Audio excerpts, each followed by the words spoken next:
প্রবীণ মানুষকে দেখে কাছে টেনে নিলেন, স্কুল ছাত্রীর মাথায় হাত দিয়ে আশীর্বাদ করলেন, খোঁজ নিলেন কেমন আছেন তারা। এলাকার বেহাল নিকাশির সমাধানে কর্মীদের নির্দেশ দিলেন, ঢাকঢোল বাজিয়ে ভোটের অনেক আগে দলীয় কর্মসূচির মধ্যে দিয়ে ভোট প্রচার শুরু করে দিলেন চুঁচুড়ার বিধায়ক অসিত মজুমদার। উন্নয়নের সংলাপ কর্মসূচি নিয়ে মানুষের দুয়ারে দুয়ারে বিধায়ক অসিত চুঁচুড়া বিধানসভার কোদালিয়া 2 নম্বর গ্রাম পঞ্চায়েতের কালীতলায় আজ থেকে শুরু হলো তৃণমূলের সরকারের 15 বছরের উন্নয়নের সংলাপ। কর্মী জনপ্রতিনিধিদের হাতে রাজ্য সরকারের প্রকল্পের নাম লেখা প্লাকার্ড। মানুষের দুয়ারে গিয়ে বিধায়ক খোঁজ নিলেন তারা কেমন আছে, সরকারি সব প্রকল্প পাচ্ছে কিনা। দুয়ারে বিধায়ককে দেখে অনেকেই খুশি হলেন, দাঁড়িয়ে কথা বললেন, এলাকার সমস্যার কথাও জানালেন। বিধায়ক যথাযথ ব্যবস্থা নেবেন বলেও আশ্বাস দিলেন।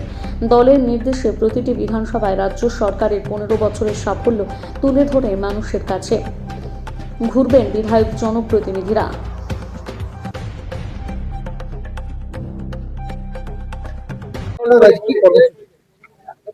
আমরা উন্নয়নের সংলাপ নিয়ে বেরিয়েছি। 15 বছরের মামাটি মানুষের সরকার মমতা বন্দ্যোপাধ্যায়ের নেতৃত্বে যে উন্নয়নের পাঁচালী আমরা আগেই শুরু করে দিয়েছি। পার বুথ 3টে করে মহিলারা উন্নয়নের পাঁচালী নিয়ে প্রোগ্রাম করছেন। আমরা উন্নয়নের সংলাপ 15 বছরে বাংলার যে উন্নয়ন হয়েছে এগুলো দেখতে পাচ্ছেন। এরকম আমরা 8টা ব্যানার বাংলার সরকারের যা উন্নয়ন আছে সেটা নিয়ে মানুষের আশীর্বাদ চাইতে বেরিয়েছি। আমাদের টিমে এই পঞ্চায়েতের প্রধান, উপপ্রধান, পঞ্চায়েতের মেম্বার, আমাদের দলের সভাপতি থেকে আরম্ভ করে সবাই আছে এবং আমাদের দলের পক্ষ থেকে আমাদের মহিলা শ্রীরামপুর, হুগলি শ্রীরামপুর সাংগঠনিক মহিলা সভানেত্রী মৌসুমী চ্যাটার্জি, আমাদের টাউনের মহিলা সভানেত্রী নীতা চ্যাটার্জি, যুব সভাপতি অর্পণ এবং জেলা পরিষদের মেম্বার টিয়া পাত্র সহ কোদালিয়া 1-এর সমস্ত মেম্বার এবং বেলা কোদালিয়া 2-এর সমস্ত মেম্বার আমরা বেরিয়েছি মানুষের দরজায় দরজায় এই 15 বছরের সরকারের ইতিহাস বলার জন্য। এটা কি চলবে? হ্যাঁ, কন্টিনিউয়াস চলবে। কালকে আমাদের এই টিমেরই আছে পোলবায়, 8 তারিখে আছে রাজহাট, 9 তারিখে আছে আমাদের এই শহরের হুগলি চুঁচুড়া পৌরসভার 14 নম্বর ওয়ার্ড এবং 10 তারিখে আছে হুগলি চুঁচুড়া পৌরসভার 30 নম্বর ওয়ার্ড।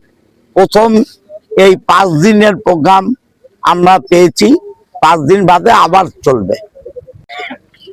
আপনারা তো দেখলেন আপনাদের সামনেই 2-1 জন আছেন যারা বার্ধক্য ভাতা পাননি, তারা আমাদের বলেছেন বার্ধক্য ভাতার জন্য এ মাসেই সরকার সিদ্ধান্ত নেবেন, এরা পেয়ে যাবেন। এদের নাম আছে আমাদের পঞ্চায়েতের মেম্বার পরিতোষ মজুমদার, তিনি বললেন এদের লিস্টে নাম আছে, টাকা ছাড়লেই এরা পেয়ে যাবে।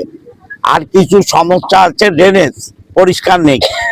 আপনারা জানেন যে 3-3.5 বছরের উপর কেন্দ্রের বিজেপি সরকার 100 দিনের কাজ বন্ধ করে দিয়েছে এবং আমাদের এই কোদালিয়া 2 এই পঞ্চায়েতের কোনো বড় ইন্ডাস্ট্রি নেই যে ইন্ডাস্ট্রি থেকে আমরা ওন ফান্ড তৈরি করতে পারি।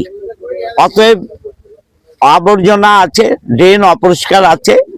আমি আমাদের এই অঞ্চলের প্রাক্তন প্রধান এবং মেম্বার উর্মিলা বিশ্বাসকে অনুরোধ করেছি যে আমরা এই 10 তারিখের পর আমরা দলের পক্ষ থেকে ড্রাইভ নেব।